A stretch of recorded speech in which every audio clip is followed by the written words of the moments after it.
Welcome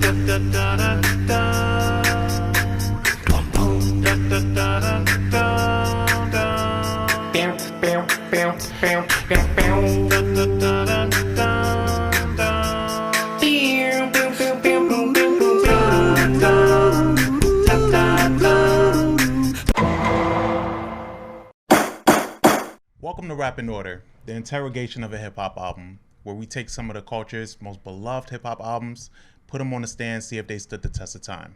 Now let's see who we got on the stand today. Order in the court. Welcome to another episode of Rap in Order. I'm First Class Regg. And I'm Taurian B. Today we are joined, and it's so good to see this gentleman at the table again. That Viles guy himself. Well, it's good, guys. Long time no see. Yeah, man. It's been a little minute. How's everybody feeling? I'm feeling good, Reg. Why you flexing on me like this? What is this? I don't know what this is. I'm feeling good, man. I am excited because the fourth quarter is upon us, and I think that we're going to get some pretty good albums. I'm looking forward to Doja Cat. I'm looking forward to Doja Cat too. I want to see what Doja Cat will actually be out the week this episode comes out. Doja Cat will be out, but Drake pushed his album back, so we keep talking about that. So he's so fucking annoying. We're gonna get that right, and hopefully towards the end of this year we'll get that Cole project. Yeah, I don't know. Is that still? Yeah, I can see that dropping in like December or something. Yeah, I'm looking forward to Takeoff's. I mean, oh shit, RIP. I would love a Takeoff project. I mean, Offset. I'm looking forward to getting that Offset project. I like that song that he just put out, the video he put out with Klass for Fan. Yeah. It sounds like very like Travis Scott, Juicy J, 3 6 Mafia, kind of like inspired. He's really leaning into this Michael Jackson thing right now. Yeah, I love it. I love it. Do it. Yeah, he's leaning into it. He's basically giving us that. Remember that viral video of hip hop Michael Jackson? Oh yeah. We getting it. He saw it. And he was like, "Yo, and I think he's gonna every couple years that performance goes viral of him performing and doing the dances. To Clout when he was performing and did choreography. Bro. Every few years that goes viral, and I think for this rollout, he's gonna be dancing in some of his videos. Bro, choreography out like what? Yeah. He was just on Kai Komet teaching him how to do bachata and shit. Oh yeah, he was. Yeah. So we'll see what happens. I think it's gonna be cool. Do you guys think we're gonna get that Clips reunion album by the end of the year? No, we aren't. Don't ask me how I know. I don't know what's happening with that, honestly. I am curious to see what it would be like for when we do get it, but I'm not holding my breath. We're getting it though. We're getting the album. Yeah. I did want that one song that they came out with from the Fashion Week. I think not Fashion Week, but the fashion show. I bet you like they felt like they pulled the trigger too soon on that. I bet you like that was something that they wish they could have back. I don't know. It feels intentional though. I feel like it was probably meant to just live that way, and then Jim jumped out the window and they're just sitting back and watching him. Imagine they never put it on at DSP, like we just never get it. But here's the thing. Them doing that, they knew Jim was gonna jump out the window. Yeah. Like I think it was intentional. I just think that they should have had more together to release, because I think there's a certain precedent, and it's not said, but it is more enticing when you get the get back from rappers quicker, like as we're used to seeing from I feel like it was Jada and Beans that first. Oh, of course, and when it's immediate. But I think maybe I don't think Pusha really took Jim Jones like that serious, but it's just like, all right, you said something to him, you responded, and it's like now maybe Jim Jones did have some points, because there was definitely some dudes saying like, I never gave a fuck about Pusha. Like I even had homeboys being like, no, you want to dress like Pusha, and I was like, oh god, yeah, that's the worst. It's a weird argument to have. But, but it's never mind. But what I do think we're gonna get before that album is the Pusha T and DJ Drama Gangsta Grills. I think that's gonna come before the album. Yeah, right. I think so. I don't see that Gangsta Grills coming out before the Clips album. I think he's gonna do that as like a warm up. Okay. So we'll see. But what else? That's about today. Today, yeah. What we getting into today? We're getting into Stankonia. which is the fourth studio album from the Outkast. Yes. Came out in 2000. Actually dropped on Halloween Day Mm-hmm. in 2000.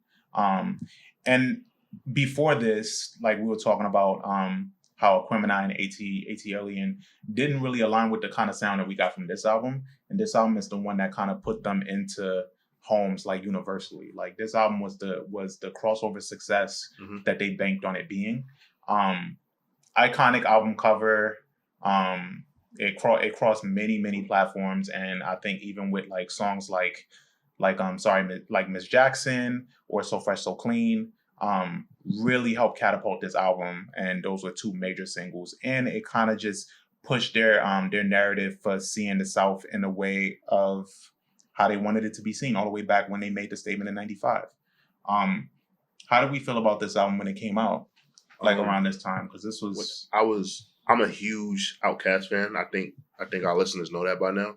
So like I was ready for this project, and I remember at the time I had missed the premiere of Miss Jackson, so I remember like coming to school the next day and like asking my friend to like tell me what the video was like, and like she was telling me like, oh, it was cool. I was like, Erica, am I doing it? And she was like, no.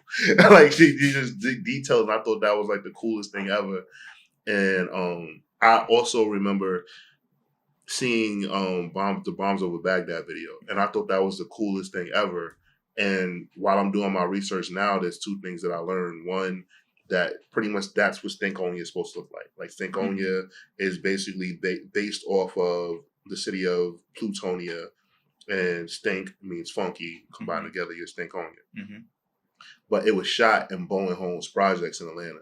So Bowen Homes Projects is like one of the most dangerous project. Well, it's not there anymore, but when it was like one of the most dangerous projects you could think of in Atlanta, Georgia. Like how like T.I. talks about like Bankhead Bowen Homes is like up there, like just as dangerous. Like, and the fact that they went there and like had kids running around and like happy and everything like that, showing like a different visual of like what that place really was. When I think of like, I'm like, holy shit, they made Bowen Homes like fucking Disneyland. Yeah.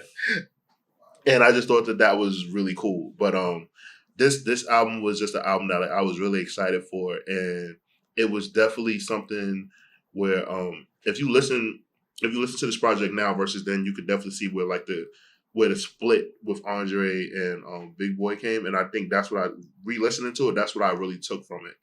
And like hearing some of this, and then like listening to interviews and hearing some of the stories. I watched like a lot of like Organized Noise interviews and Big Gip talk about it, because like you're not going to get much from like Big Boi and Andre are too loyal to each other to talk about like when they have riffs, but like or like growth, growing apart. But like it's definitely like present on this project. But it's like they still made it work because they're best friends at the end of the day. Yeah, I think we've only publicly heard them say something like that from I want to say it was T.I.'s album, Trouble Man album, and they have a song on there called Sorry. And it's Andre apologizing to Big Boi with like how he handled being in the group and like how he could have did it better. Andre is an only child and he's a narcissist. I love Andre 3000. I adore Andre 3000, but he's not selfish. I think you're exactly, it's what you said. From what I've read on it at the time, it was a lot of, it's just Andre didn't want to just rap anymore. And he had gotten to a spot where he was learning more of the guitar and everything. And it went down even to how they recorded the album. Because at the time, after Aquemini, they were able to get a studio.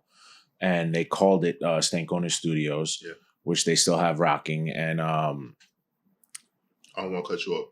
It used to be Bobby Brown's studio, Bosstown Studio. Yeah. And they recorded in there so much that they were talking to Bobby, and he was like, "Yo, I'm going into foreclosure. I can just, if y'all buy it, like, I can just keep it. It's y'all's." That's dope. I didn't know that part. But I know that at the time, Big Boi would record in the studio, and he decided to write and just create in the studio at the time. And Andre apparently would just be home playing with guitar riffs and figuring things out. And apparently Andre would write his verses on the wall of his house where he stayed. And that's how he would figure out his verses for this album. And I just remember prior to this, them having more of a chiller, laid back sound. And for me, like the Southern music for me in my mind at the time is like BG and Juvenile, and like the whole Cash Money thing, or was really what I was into at the time. So I didn't quite get into their first 3 albums like that. But this was the album that I was like, oh shit, this is different. You know, growing up, my dad's favorite band was always Earth, Wind, and Fire, and my dad, anything with funk or soul is like always there. So hearing all these like guitar licks and everything that came out from B.O.B., that's when I was like, oh shit, this is different. And that's after that album, I went back and like my brother put me onto, he's like, oh no, they have other dope shit. It's just, you know, like it's calmer. You were into this other shit. My brother didn't like Cash Money at the time. You know, my brother's old school New York enthusiast at the time. In his older age, he started to accept a lot of other music and stuff. So, but even back then, he was always like, nah, Outkast is dope. I'm gonna put you on. So after that, you know, it was this album that I'm like, oh, okay, now I need to pay attention. And it kicked off my fandom of Outkast. Yeah. I think Outkast also, like, I know people give them credit for making hip hop be taken more seriously in the South, but I think just in general across the board, I think like they gave a legitimacy to hip hop that a lot of hip hop artists like they were becoming big and like getting on the pop charts, but I think that like musically like they got like a lot of respect. And I was watching Questlove's podcast where he was talking Organized Noise, and they were like talking about that, like where like Questlove and like the Roots, like the Goody Mob went on tour with them, and they were talking about like how like they respected them so much, and like how like advanced like the Goody Mob was, and like they were like, yo, like y'all need to really lean into like this acoustic shit and like don't change that. And then they was telling them about what Outkast was doing and how like Andre 3000 was on this change, but like everybody gives Big Gip a lot of the credit. A lot of people say that Andre started dressing weird because of Erykah Badu, but it's not true. What it is that pretty much Andre 3000 turned into a hotep, and they all went on a trip to Jamaica, and like Andre like started like learning a lot of things and like questioning a lot of shit, and it made him like a deeper person. And then in turn, when he met Erykah, they were able to like connect over those conversations. But to get back to what I was saying, I just think that Outkast kind of like made hip hop like very, very mainstream because like they kind of had like a rock and roll like spirit to their music. And then Andre being so like androgynous with the way that he dressed like drew so much attention. And they were like it was like, even though like they were like giving like these complex ass rhymes, they were very like digestible because a lot of the sounds were familiar, and then like scare people off, whatever like that. Because it wasn't like a lot of like boom bap. It was like a lot of like original sounds and shit like that. So yeah, and with this album, they were able to cross genres. So like you know, you got rap on here, you got funk, like Danny mentioned, you got some gospel influence on here, some neo soul. Yeah, so I think because they did that, I remember back then. Even riding in a car with like my Uncle Chris, and he didn't really like listen to Z100. I mean, he didn't listen to Hot 97, but he listened to like Z100 just to like, that's just what he listened to. But then you would hear Outkast on Z100, and then you could hear them on Hot 97. You could hear them on Power 105. So like the way that they were able to like just go between different stations, I think there was some intent there, and it was just a creative bag at the time. Yeah. Real quick, Power 105 didn't exist then. Well, whatever station WBLS. it was. Yeah, whatever station it was. But I know it was Hot 97 and whatever. Hot 97 WBLS. Yeah. But thank you. I think going into this album, 22 tracks. It is a bit of a long album. There's a lot of skits on here. A lot of interludes rather. Yeah. How do we feel about that? Like the interludes, they were needed. All of them. They set up the songs. And it is really dope because I think a lot of people don't realize like how much of like a sense of humor and like silly they are.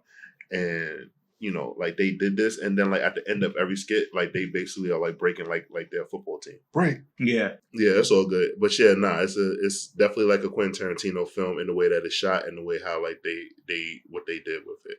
What I think is dope is like how this was another project that like they kind of like got from under organized noise, and it was just Andre, Big Boi, and Mr. DJ, the DJ, doing a lot of the production, but like still like under like the tutelage, like the training wheels are like taking off, and they were like really experimenting, and then like even like their process like grew, because back in the day, like Andre said, like when they first started writing that, like a lot of the times, like Rico Wade didn't like what his raps were, and then Andre started just talking to his natural voice, and that's like why he raps that way, right? So then it evolved from that to Andre always wanting to hear everybody's verse, and then Andre would use it as competition, but then it kind of became like an annoying thing to everyone, because like basically it's like Andre, lay a verse or write a verse, and then he'd be like, I want to hear what you're talking about so I can know, like, I don't want to like be off topic. And everybody be like, we just told you what the fucking song's about. Like, we told you what the title of the song is, we told you what the concept is, like, what are you talking about?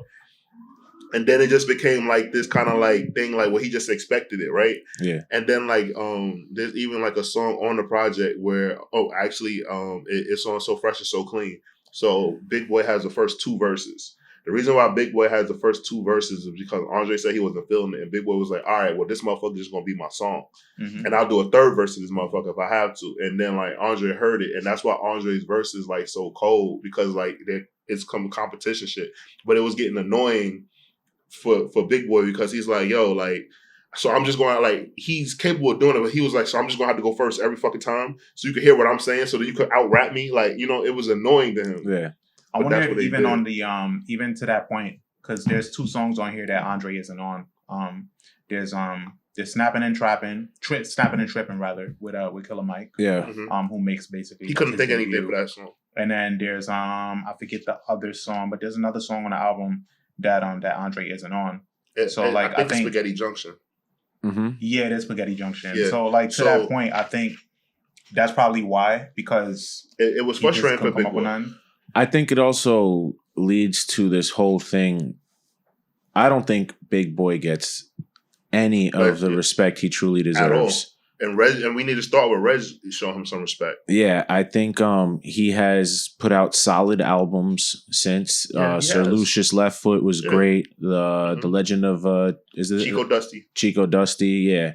And I think people have really, really dropped the ball on giving Big Boi his flowers, because I don't think we get any of Andre without Big Boi to do that. I'll go even further. Big Boi is the most underrated rapper of all time, and I'm gonna tell you why. Because Andre 3000 literally is in some people's arguments for the top 5 greatest rapper of all time. Big Boi doesn't even get like mentioned, but like you can't. Personally, like I know some people might say it, but you can't tell me a whack Big Boi verse, and you can't tell me a time where Big Boi hasn't like come on the track and like delivered. Like there's a reason why as a group like they always did good, and like Andre has said it before, like on many occasions, and I don't think he was just being nice. Like that he's superior. Yeah, that he's superior, because you give Big Boi a beat, he gonna give you something, and he can go on any flow. On Bombs Over Baghdad, like he already rapped fast. And they all said, like, yo, the fact that he went on there and, like, he was able to, like, speed up a double flow, and he already raps with a double flow, was fire. And, like, this, like, you could throw anything at him, like, he's always ready. Like, his pen, they said it's never broke. I think one time he really proved that and got the chance to prove it was the I'm So Hood remix. Because to me, he might have the best verse on Poppin' Tags, too. I also think he might have the best verse on I'm gonna get heat for it, but I think he has the best verse on International Players Anthem. Oh, I mean that's you wanna know the problem is? Most people don't get to it because Andre, being an asshole, took that beat, said take the drums out and let me do the whole beginning. And literally, some people don't even get to UGK's part. Like, obviously, because Bumpy is right after this. Once Bumpy start, they be like, all right, that was cool. Let me go back. Let's talk about Andre. He raps for over a minute. Yeah, it's unfortunate. He does deliver on that song. But yeah, no, I think my favorite part of that song is the video when DJ Paul just stands up out of nowhere and goes, "What I want to know is, why is he dressed like Roddick Piper?" Yeah, that's mad funny when he says that. That's hilarious. You're right. But it's just interesting to me. Like I just think about everything with Outkast, and I know like we're like going all over the place, but like I was like, because I was listening to so many interviews and so many different like takes. Somebody gave the point of view that Outkast started rap, like their career started when they were 16, 17 years old, like they were graduating high school. So like they were like comparing it to like other like groups and bands that like just broke up because like they got burned out. Mm-hmm. And then like some people are just like, why can't Outkast do it? Because you have other groups that keep doing it, but pretty much they reached like they reached like the most grand thing that you can do. They won album of the year at the Grammys. Like no one is ever like going to do that in hip hop. Like I don't think that's going to happen in hip hop for a very long time. Like it's like it's like I'm just proven right. Like the records show, like you know what I'm saying. Like even like it could be the arguably the record of the year, but like it just the Grammy just don't acknowledge that shit, right? So I think that Andre just felt like, what the fuck else am I supposed to do? Like how can I follow up this act? I think that he looks at it like that, and he just doesn't want to like.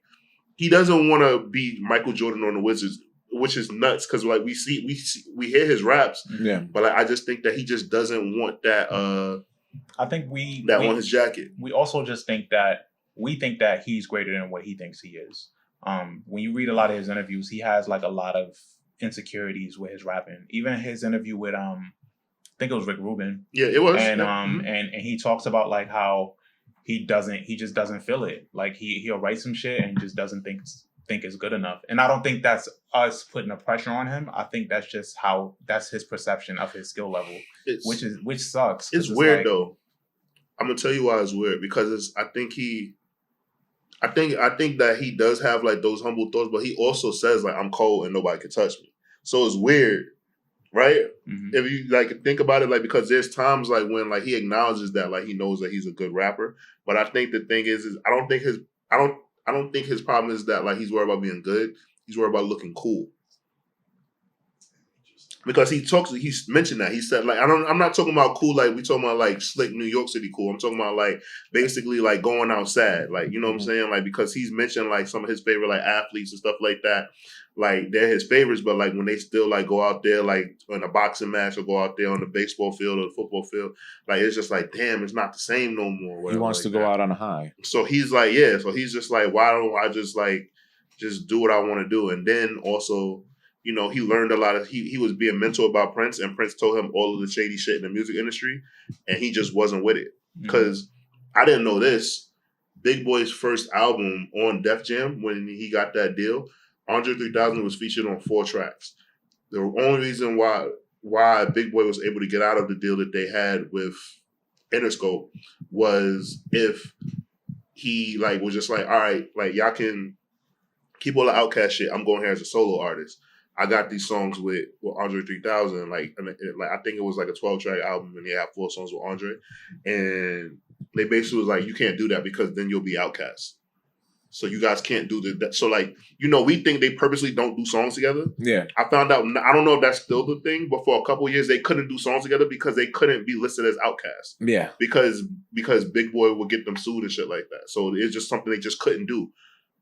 I didn't know like, that. Like, you know what I'm saying? We thinking like for that's years, logical. Like, yeah, that's logical. That makes mad sense. Right. Like a label was like, no, y'all can't be on a song together. Like, because y'all are not, you know, y'all are Outcasts if y'all are together. Nah, I never thought it was beef because you still see them together every so often. Yeah. So that's why I've never thought it was beef. Nothing of them has ever implied or shown or come off as it was ill will between them. It's always looked like respect still. Yeah. It's just that they live very different lives. Very different lives. And you could tell that it's been like that for some time. They have very different styles and approaches. Big Boi would never talk ill on Andre, even though I feel like he's had more than enough reason to over the years, at least creatively. Absolutely. I think so. And he's always kept a G and just like showed his respect and never talked down on Andre. I feel like Big Boi gets tired of the flute. Like he's like, oh, you still playing that, man? Like stop. Like I'm trying to chill, just stop. But yeah, I don't know. I don't know. They seem like they're in very different places. And I'm curious to see what that would be like, even them having a conversation. Just like do a Be a- podcast be a- or something be a together. fly on That'd the be wall. fire. Yeah, they Yeah. just talk to each other. I would love that. I would actually love that versus them actually giving us a project. Yeah, it'll feel like closure That would be if they fire. if that'll feel like the proper closure. It'll if be they like that just talk Shaq. to each It'll be other. like that Shaq and Kobe interview. Yeah, that'll feel like good closure. You Yeah. know, just them talking. Yeah. But in this album, I guess because there is so much around this album that we got to. But on the actual album, we did talk about it being 22 tracks long, Mm-hmm. and we talked about the major singles. But what else sticks out to you from this? Gasoline Dreams is That's my a great shit. opener. Yeah, Yes. great opener. Yeah, it's dope. And like pretty much like they were like questioning what was going on like around us. Like so at that time, like we were kids, but like America was still fucked up. Like George Bush was the president at that time, and like things just weren't going well, right? So like that's kind of like what they were doing, and like kind of like questioning the status quo of what was happening around us. And there were hints of them talking about police brutality in America and stuff like that. So I thought Racism. that and racism. Yeah. So I was just like, oh shit, like they was on this stuff like back then at that time. Like, and you gotta remember, like people used to say we don't want to hear that Public Enemy shit. Like, you know what I'm saying? Like people wasn't with that, but like Outkast was like incorporate stuff like that in there. Yeah. Yeah, it was a powerful opener. Gasoline Dreams, Cujo Goody. And then going into the cool interlude or I'm cool interlude, I thought was like a nice breather. Because it was like, holy shit, y'all niggas started us off. Y'all came in hot. Yeah. Like, let's just cool down. And then obviously going into So Fresh, So Clean. And I was listening to this again and I'm just like, damn, yo, every time I listen to Sleepy Brown, he brings this same mood, like the same cool ass mood to everything he's on. Yeah. And I wish he would like give us more shit. I think he dropped something fairly recently. But record label shit. Yeah. They got record label shit. Yeah. On the Questlove interview with Organized Noise is in 2 parts and both parts are over 50 minutes. Oh wow! It's a really long. But the good thing about Questlove's podcast on YouTube is that like he literally tells you the minutes, so you can just get a breakdown, so you can literally skip to. I don't have the patience to do that for y'all. I'm sorry, but the fact that he does that like it's fucking is fucking helpful as hell. It's great. It's very nice. You can just click whatever the fuck you want. Yeah, just literally like whatever you want. Yeah, whatever you want. I forgot that they had. What you call it? Because you actually put me onto that podcast, that Questlove podcast, because he's such a music nerd. So Fonte's on there. Oh yeah, recently? No, Fonte from Little Brothers are on the show. Oh, they're on the show. Like he's on the show regularly. Like he's one of the hosts. But yeah, no, like So Fresh, So Clean, obviously, fucking classic. And then of course there's Miss Jackson. We've heard all the stories about that. Yeah. And the background of that with Erykah Badu and I read this funny story that Erykah Badu told. And she said something about how, because they asked her perception of the song, and she said that like she wasn't that big on it at the time, but that her mother fully embraced the reference to her. Her mom got the T-shirt that said "I'm Miss Jackson." Yeah, she said, or I think it was a license plate. I'm Miss Jackson. Yeah, it said I'm Miss Jackson, which was fire to me. That is pretty fire. It's just like that's like, hilarious. Damn, like that's fucking cool. That they pulled from that, and then even the reason that they named it Miss Jackson because they felt like it was such a common last name that more people, the masses, would relate to it. That was so super intentional. But like we don't have children yet, but it's so funny to see that because it's just like you just think about like when like dudes be like arguing with they baby moms and like you just like damn like this is really what niggas be going through. Yeah.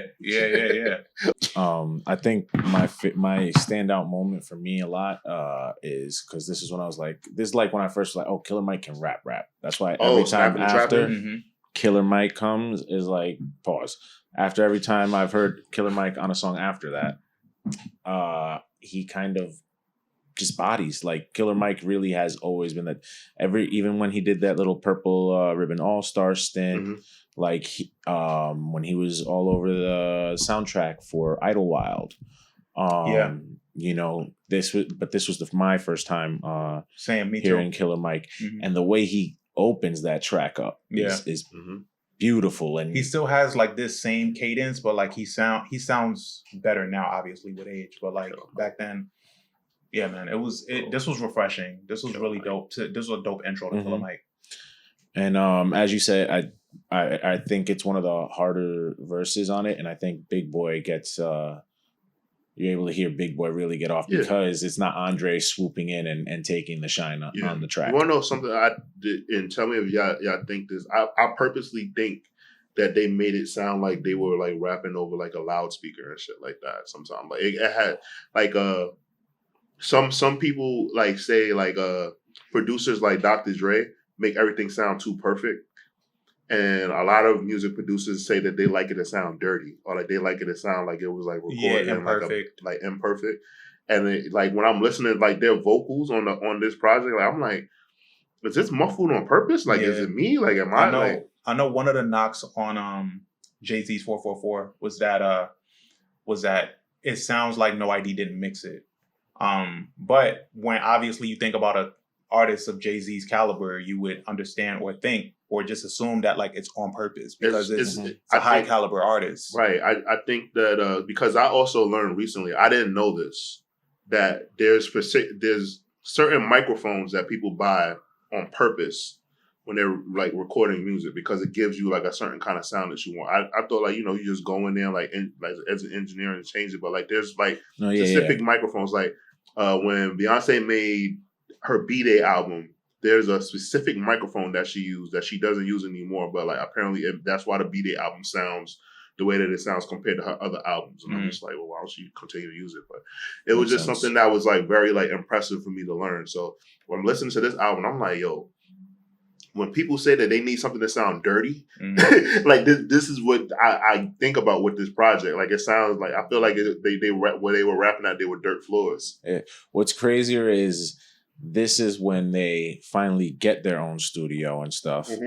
And if you go back and see their MTV Cribs episode, I believe it's Andre talking about how they used to have to rap in showers. And that's why they had the sound that they had, because they'd be rapping in bathrooms. So then to go to that, and they're purposely searching out that tone because probably, that's what came through. Yeah. We're obviously in the midst of a love fest of this album, but can I what tell you? Don't you fuck with? I love this album. There's nothing I don't fuck with. So okay, I'll tell you something. I'll give you some more love fest. I'll call before. Gangsta Boo being on there. The way that the interlude that happens before that one is fucking Kim and Cookie. Fucking Chef's Kiss. Yeah. Like I just enjoyed it so much, and I thought like it was dope that how they were paying homage to like Memphis. Like they always like sprinkle little things in there to like pay homage to artists, like how they did the artist storytelling with Slick Rick.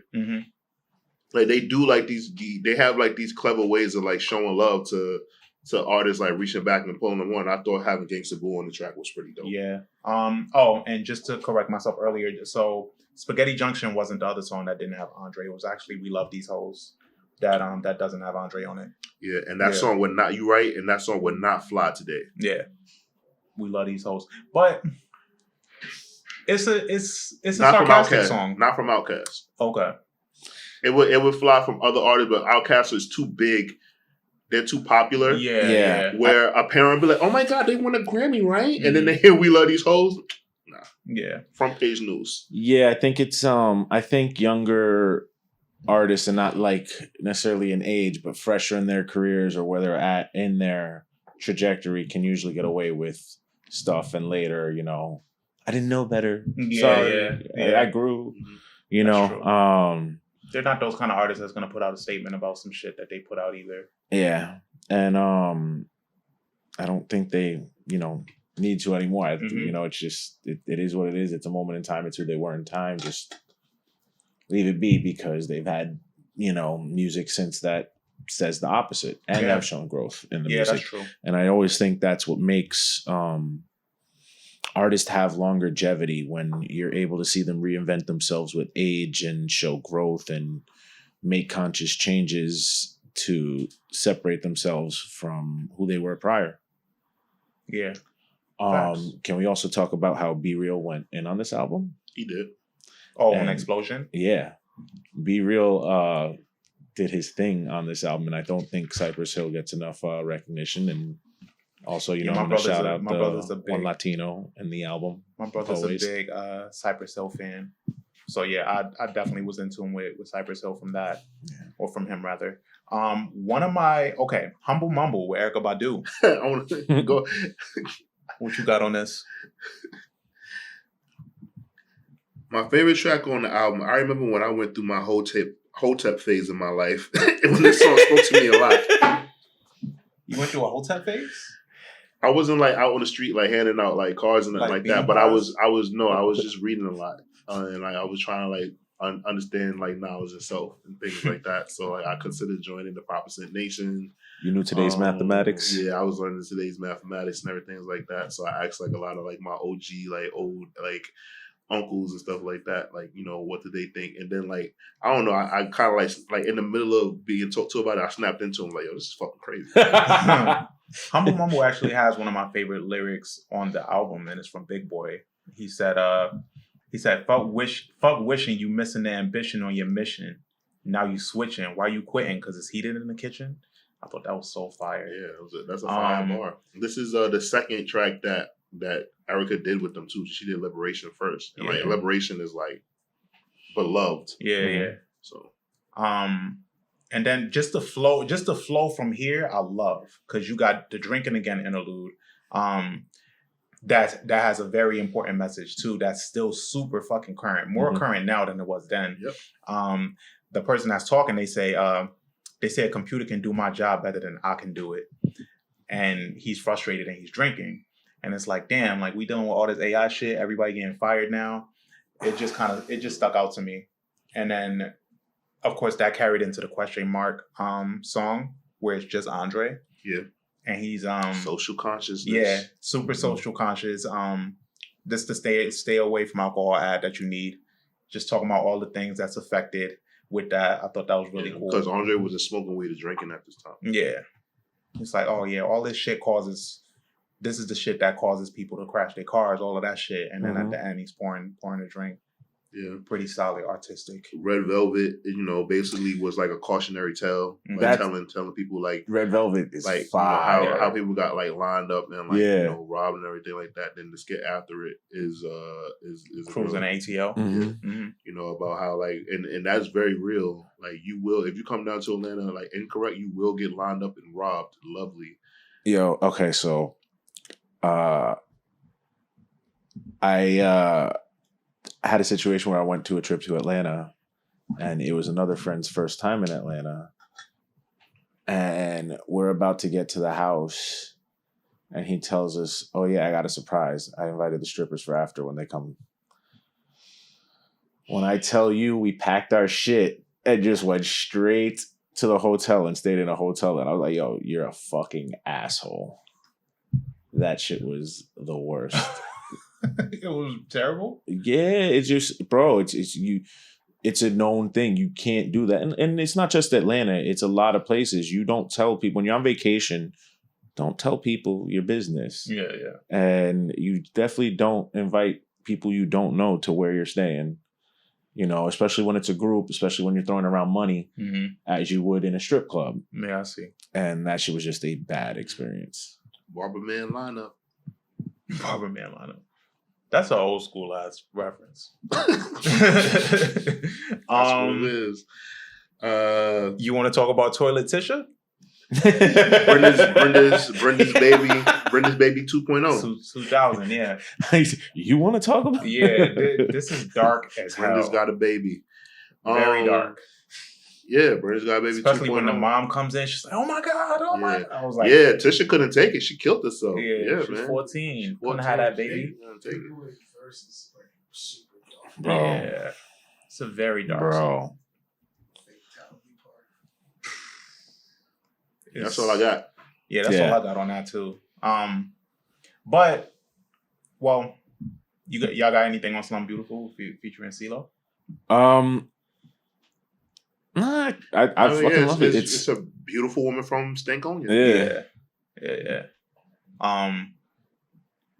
But then, well, no. So yeah, there's 24 songs. Sorry. So I was looking at the prenup. Yeah, there's prenup, and then there's Stankonia that caps off the whole album, which is 6 minutes. It's fucking beautiful. Yeah. Yeah, I kept thinking the was beat was Andre. going to change earlier. Mm-hmm. Yeah, no, that was Andre. That was all Andre.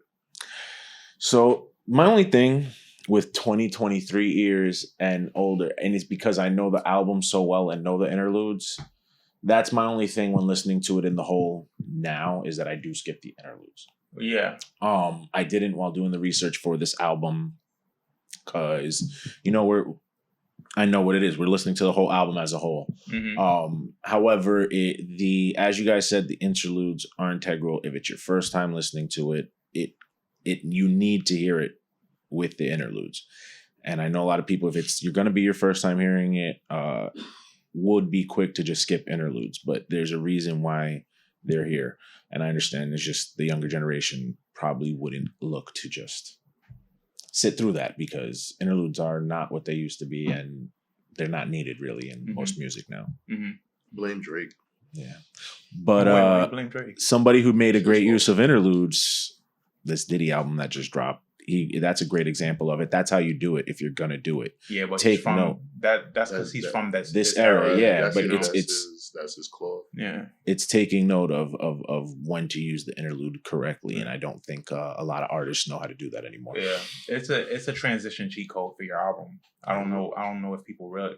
Most artists, a lot of new artists, I don't think realize that, and they just leave it alone. Yeah, I think especially like a lot of young artists. I don't think they listen to albums. I think they like a lot of songs and they're like into playlists, and I think that's why sometimes like that's not something that like they're into or whatever like that. Yeah, like I hope you know what's funny? As much as I get on him, obviously Future Sex Love Sounds is an amazing album, and like what he did with like making like the 6-minute songs and shit like that, like those interpolations of songs was fucking amazing. Yeah, and I think about that a lot sometimes. Yeah, but I think people have the attention span for something like that, or even you see somebody like Travis Scott doing it now because they'll give you like 2-3 different beats in that song, so it kind of refreshes the song and gives it a new exciting feel.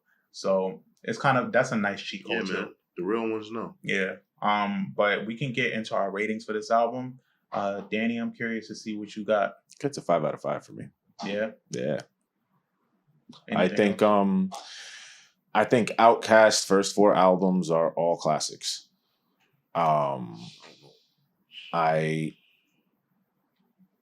think they get better each one, and I think that's what really added to them. And I understand the argument as to why people would put them in the best rap group ever. Mm-hmm. Off of just them as a group, I know a lot of people would throw Wu-Tang in because of what they individually accomplished as well. But if we're just doing what they do as a group, I would give it to them. Okay. What do you think? 4.5 waffles out of 5. Aquemini is the classic project for me from Outkast. But yeah, so this project, it's still up there. Like it's still really, really good. And it's like I don't have anything that I don't like, but it's just that the way it was composed, like the composition, like you could tell like there's a riff coming, and like they just aren't bouncing off each other the way they were in Aquemini. Like those brothers was one. Mm-hmm. They was really Aquemini. They was really that blaxploitation cover. Mm-hmm. Like it just had like a difference. So it's just like that one little thing. And I obviously like I'll be even more honest with you. The art storytelling, 1 and 2. Yeah. Like for me, it just like was sold me on Aquemini. I'm just fucking mind melting. But yeah, that's it. Like obviously, 4.5 is still fucking really good. So yeah, whatever. For me, I'll get this album a 4. I think for me, a lot of the songs, obviously, like you're faced with a difficult task of making an album that's so long, so bloated, like flow together so well. They did it. But I think there's just some songs on here, and also like Taurian said, where there's not that camaraderie that I'm used to Outkast having from like the first 3 album run up until this point. And then the solo songs that I'm like looking for Andre, not because I prefer Andre, but just, they're a tandem. So like I want to hear how they bounce off each other. I do prefer Andre, but that's not why who do you prefer? I'm a big Big Boi fan. Big Boi over Andre? Yeah, for me You personally. want to hear something? You want to hear something funny? What's up?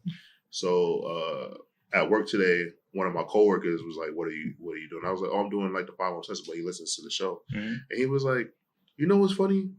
When I see you and your partner, I think of Andre and Big Boi." And I was like, "Really?" I was like, "So who's Andre and who's Big Boi?" He was like, "Well, your boy with the dreads is Andre." I knew and it's the dread, so it would be. And I was like, "Really?"